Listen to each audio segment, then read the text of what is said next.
London 1814, kilang bir Mewks & Co menyimpan tangki gergasi setinggi bangunan 3 tingkat. Tangki kayu ini simpan lebih 300,000 galen bir, cukup penuh satu kolam renang besar.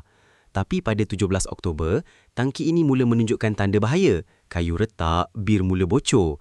Tiba-tiba, boom, tangki pecah berkecai. Ombak bir setinggi 15 kaki menghempas keluar macam tsunami. Banjir bir ganas ni terjang kawasan perumahan miskin St. Giles. Rumah-rumah kayu hancur dalam sekelip mata. Dinding rumah runtuh, perabot hanyut, ramai penduduk terperangkap dalam rumah mereka sendiri.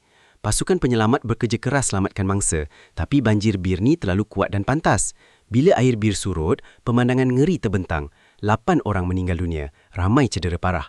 Kilang Mewks & Co dibawa ke mahkamah, tapi hakim putuskan ini bencana alam, bukan kecuaian. Banjir bir London 1814 jadi pengajaran penting tentang keselamatan industri yang tak pernah dilupakan. Jangan lupa like, komen dan share.